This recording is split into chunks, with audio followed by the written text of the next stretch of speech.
Welcome, boys and girls. Costin here with a discussion about Manfred von Carstein in Total War Warhammer 3 Immortal Empires and his role that he will have when Lords of End Times comes out. Look, I think I can speak for a vast number of people that Manfred is not my favorite character. I mean, he did end up helping to destroy the world, even if much of the world was already gone by that point. He brought about the abomination that we call the Age of Sigmar. And he is clearly designed to be despised by players. I mean, every universe needs its villain, and in the case of Warhammer Fantasy and Age of Sigmar, Old World, whatever you want to call it these days, it is definitely Manfred. I mean, when you have Skaven, Nagash, Chaos Dwarves, Chaos itself, and one of the worst people in it is Manfred, I think that is saying a lot. Because it is one thing to be Chaos, it is another thing to be Skaven, it is even to be Beastman. But Manfred wins S tier plus plus in terms of being the most selfish, self-centered, narcissistic characters that I have seen in lore. I mean, he makes Littlefinger seem like a saint, considering the stuff that he's done. So, yeah, that's one of the reasons I dislike Manfred. But it's not just that. Like, that's the lore of it. Yes, absolutely. But there's also gameplay reasons to really dive into on this subject. As for why he's not an especially great character to have in the campaign or to play. Because, one, he deals with the Books of Nagash, and the Books of Nagash is a broken, outdated, terrible system that, honestly, I don't think it was ever that great to begin with. I mean, to be certain, I didn't play Warhammer 2 anywhere near as much as I've played Warhammer 3. Like, Warhammer 2, I have hundreds of hours. Warhammer 3, I have thousands of hours. There is a scale of difference between the two of them. And I can tell you that whatever you might think of how much you know of a game when you have hundreds versus thousands of hours, you'd be surprised as to how much you will learn in your experience with thousands of hours. Like, initially, Manfred as a character might seem pretty solid enough on a surface level, right? He's got magic, he's got 2 schools of magic. He should certainly seem a great character to use in theory, right? And I emphasize the in theory part because the in practice part is a bit of a different kettle of fish, really. I mean, to be certain, he is a strong character, and I don't think anyone can dispute that about any of the vampire count characters in the game. The mechanics of vampire counts, even though the race has basically remained largely the same with the exception of bloodlines introduced to the Vampire Coast, but the effects of the race combined with various changes that have been made with regards to corruption and diplomacy have really worked in their favor. Like, for instance, vampire corruption used to be a problem to actually deal with because when you were playing vampire counts, because without it, you would take attrition damage. But because of how corruption now works and how easy it is to increase it, well, vampire counts have ended up being a substantially better race for it. Research tree, army recruitment, limitations of recruitment, etc. do remain a problem, but the core race, in particular in terms of how they function with, say, diplomacy, has remained very solid and very workable.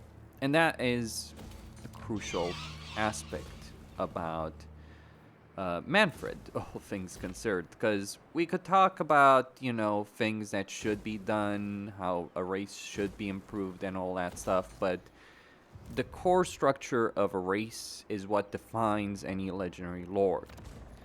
However, even though I have just stated that, I'm going to have to tone it down a bit and basically say Manfred is kind of like garbage as a legendary lord.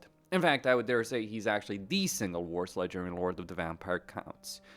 And not necessarily crowning himself in glory compared to Tomb Kings or the Vampire Coast, though it's always hard to judge the Vampire Coast and Tomb Kings considering the baseline of their race is nowhere near as good as the baseline of the race of the Vampire Counts. But let's consider this. So he has Books of Nagash. Hooray! What a great system. Not really. Doesn't add anything compared to it. Like, if you think the Books of Nagash replace the baseline system, it's not. What does he get beyond that? He starts with a Blood Kiss. Not really winning prizes for originality there. He gets diplomatic relations for followers of Nagash when vampire counts have a very strong relationship with Tomb Kings, and that doesn't matter. He gets research rates plus 20. That's useful. I won't dispute that, but student exists even if it has been nerfed into the ground.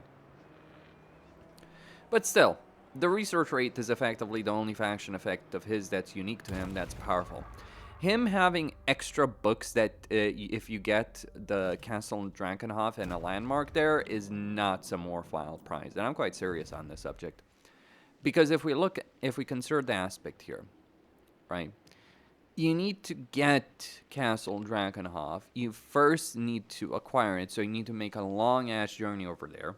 And then you get some research rate, and the effects of the books are doubled.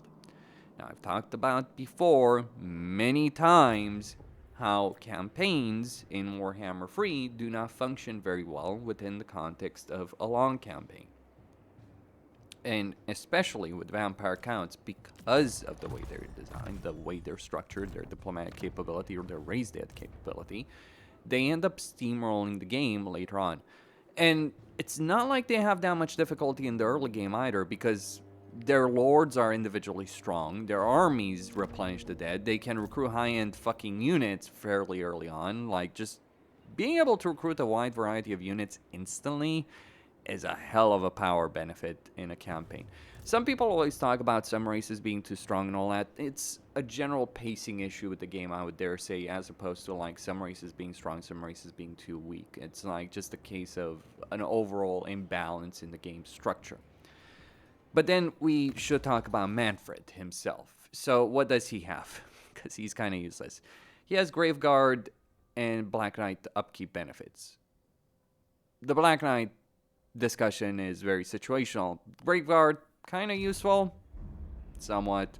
Keep in mind, we're talking about the race where you have Vlad, and let's just put it like this. The Red Duke is much better with Graveguard than Black Knight. He's not even a playable Legendary Lord. In fact, in any singular way that we can talk about a Legendary Lord, the Red Duke is actually substantially better as a Legendary Lord than Manfred is. He gets Master of the Blank Arc, so he gets Spell Mastery plus 60%. That's good, until we ignore the fact, unless we ignore the fact that Spell Mastery, as useful as it is not really the skill line that you want to focus on Lords. When you're using magic, and I've stated this before and I'll state it again, it is usually better to focus your Lords on everything but their magical skill line. Even with caster Lords. Like, okay, let me rephrase that. If you have a dedicated caster Lord, then yes, you obviously focus on their magical skill line. But if you have a hybrid melee caster Lord, then you kind of want to use that melee capability. Especially considering the fact that vampire counts have necromancers. Like in this campaign, for instance, I could just spend the money instead of a landmark. I could get it on a Lich Yard for the sake of necromancers. And there's your caster capability. Not as good as Manfred individually, but you can have a dedicated caster hero, or many of them, in a campaign. And then we could also talk about the fact that you're a melee hero that's as strong as him. If you want a caster hero, you can get Master Necromancers, or you can get any of the bloodlines and focus that on a caster Lord situation. So Manfred's casting capability ends up falling short, considering the fact that he is, again, pretty strong in melee, and you benefit more spending your points in melee or on the blue skill line or on the army skill line than spending it on the magical skill line, and that is one of the big core issues. And wins a magic power reserve capacity, very useful, but not really that great. Lore of Magic, like, yes, there's some min-max arguments we can make on the subject, like what's the best path, but I'm talking here generalities. Then we should talk about the fact that he doesn't have a special skill line. That is the core weakness of him. He has two skills. He can get Lore Master, Lore of Vampires, and Lore of Death, but he cannot specialize in any kind of thing. Like, he's all over the place. He's a pure hybrid lord without the special skill line, so he ends up being far worse than everyone else. I mean, yes, he does have certain things that are great. When you think Curse of Years, you know, earthing, magical reserves, evasion, etc., combined with his melee skill line. But the fact that he has both Lore of Death and Lore of Vampires, and he doesn't have a special skill line to really make him a great caster lord, is where he falls short. Let me give you an example of a hybrid lord that actually does do exceptionally well in terms of this balancing act. Drazif. You look at Drazif. He is inherently strong in melee to the point that you kind of don't even care about his melee skill lines. He's good on the battlefield, so much so, with that flying mount of his, he can actually solo entire armies. And then his special skill line not only makes him really good as a leader of a faction, but it also buffs his magical capability through the roof. So Drazif is an actual hybrid lord that you want to use as a hybrid. You obviously spend some points in melee and some in magic, but you have an incentive structure in his campaign to go for both of them. When Mannfred, your incentive structure is get magic elsewhere and leave the fighting to Mannfred, and you'll actually benefit more from that.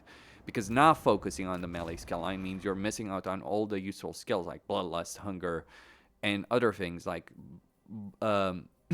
Red Fury that are pretty important for Vampire Count Lords in order to get. Like, Terror is important, HP, Weapon Strength, Mounts, etc., etc., etc. We can go on. Like, the Hunger in itself is far more important than any magical skill line that you can have. And we also have to consider the compatibility between a Lord and the army they're leading. Vampire Count's armies are more of a useless showpiece that's there to look pretty and just give you balance of power. The actual way and this is the key issue of Vampire Counts that Creative Assembly should look to improve on. The Vampire Counts suffer from the fact that they have no wall breaker capability, no way of improving sieges, and even in field battles, you're vastly better off just recruiting a bunch of skeletons and spearmen and just sending your lords and powerful melee heroes to deal with the vast majority of the enemy. And if you want magic to use on that, get it with a dedicated caster lord where all the points, or hero where all the points I spent in that, and use your melee lords to soak all the damage and then blow everything up.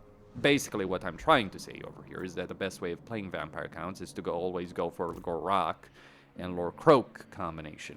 And you can build it. It's obviously not going to be Lord Croak in terms of a sheer nuking capability, nor is it going to be the tanky capability of Gorak, but you can do it. And that's kind of where my issues with Mannfred come from. Vlad and Isabella, Krell, Kemmler, and even Gorst do this combination much better. Gorst is a pure caster lord, and no one disputes that. And he also benefits his zombies to the point that they can take down endgame units of how ridiculous they are. Kemmler is a pure caster lord, but he also summons a hell of a powerful melee lord. So he's the opposite of Gorak, who has Lord Croak in the background.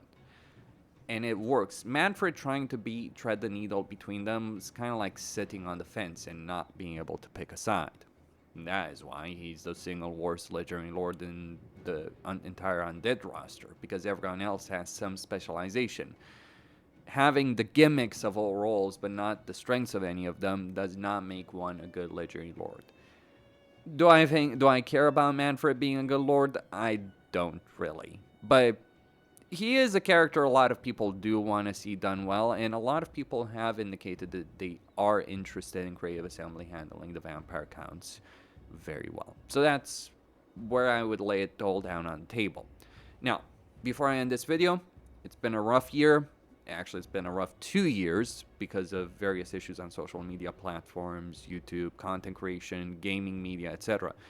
If you would be willing to help me out, given everything that's going on, because a lot of content creators get caught in the middle in all of this. Myself, many Total War content creators are just living on fumes at this point, and we're starting to run out of fumes.